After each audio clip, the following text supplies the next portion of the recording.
Hey, what's up guys? Welcome back to the channel.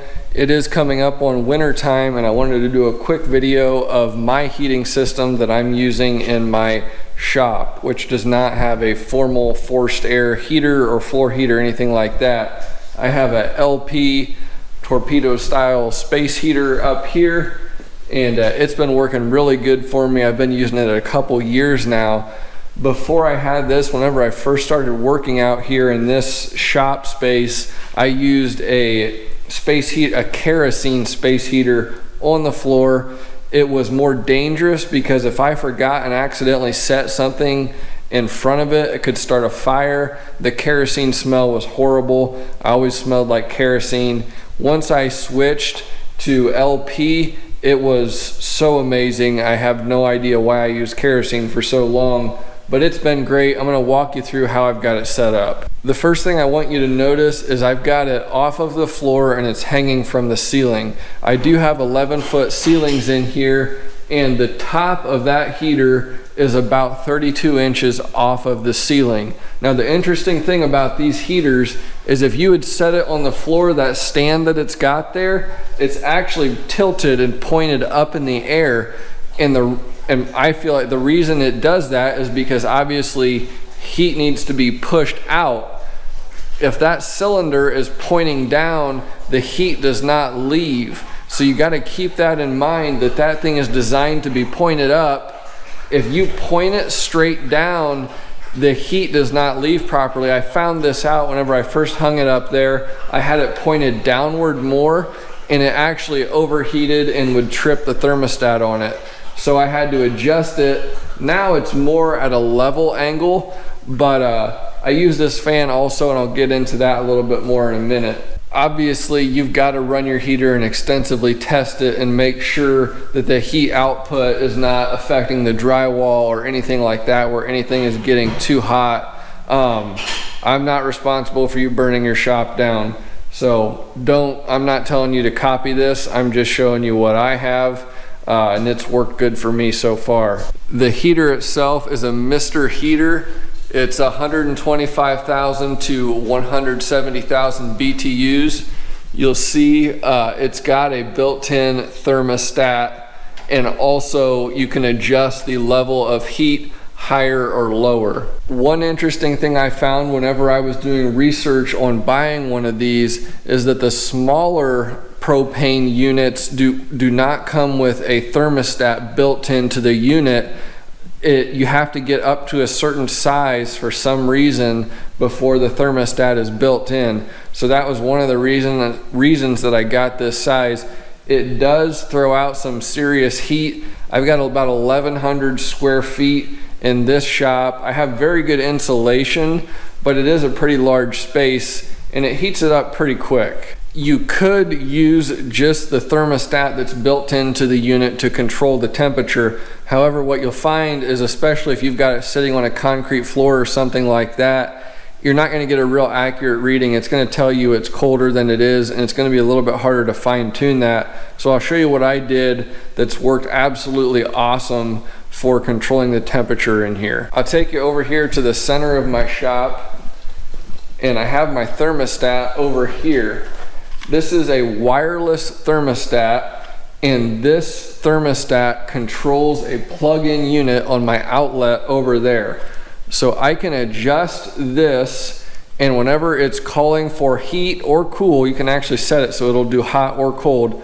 So whenever it's calling for heat, it will send a message to that plug-in outlet and it will activate that outlet, which will turn on the heater. Now you'll notice I've got that fan underneath the heater also. The way I have it set up is that whenever this wireless outlet, which is right here, engages, I have my fan and my heater are plugged into this three-way.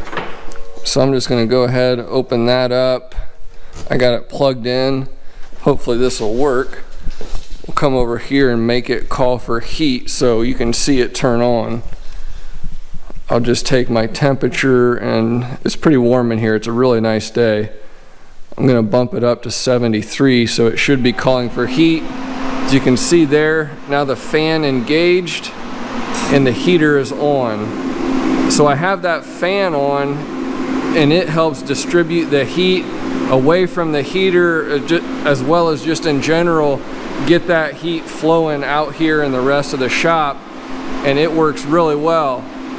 So once this is up to temperature, I keep it in the center of the shop. Once that's up to temperature, it'll automatically turn off that outlet.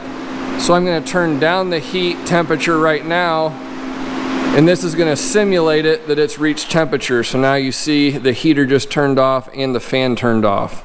So this deal works incredibly well for this setup. Now, one of the nice things about having one of the heaters that has the thermostat built in is I have the thermostat on the actual heater unit set so that just in case that unit started to get too hot, it would also turn off. The unit itself would turn off also. So I've kind of got two fail safes. I've never had any problems, but in case there was an issue, some weird thing with the thermostat outlet deal, and it just stayed on, it would internally turn off with that heater also. But I never leave it running whenever I'm not home, and I always unplug it completely whenever it's not in use so it can't be turned on, and obviously shut the gas valves on the LP tanks over here. I keep these 3 larger LP tanks. You need the larger size. I don't think it runs real great out of the smaller size tanks. Something to do with pressure and whatnot. But I'll typically empty those 3 out and then go get them filled up. And those 3 actually last me quite a while heating this place up, even in the coldest of winter. So I hope you guys have found this video helpful. Again, I'm not telling you to go out and do this. It's a little bit sketchy, but the cost of doing this is not going to be my shop forever. So I'm not going to, this is my attached garage if you don't know that. So I don't want to spend $3,000 for a mini split or whatever. This was a lot more cost-effective investment. I feel it's safe for me. Obviously you want to have smoke detectors and whatnot. And I'm not, again, full disclaimer, use your head, but it's been a good solution for me.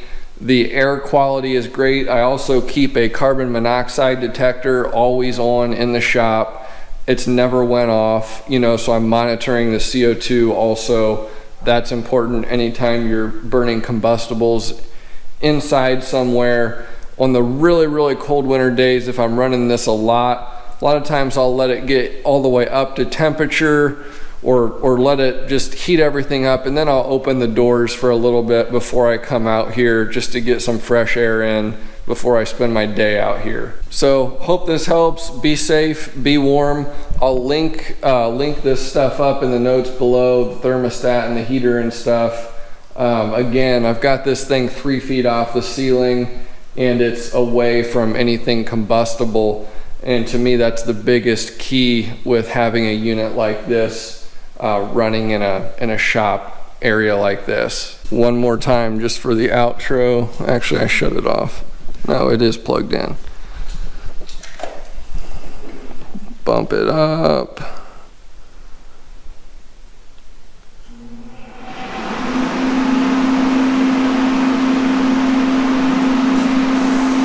Oh, see, I've got my gas valve. Nope, it is on. I don't know what I'm talking about. So there we go, we're on, we're running. Bump it back down, she's off. So thanks for watching, guys. Have a good one.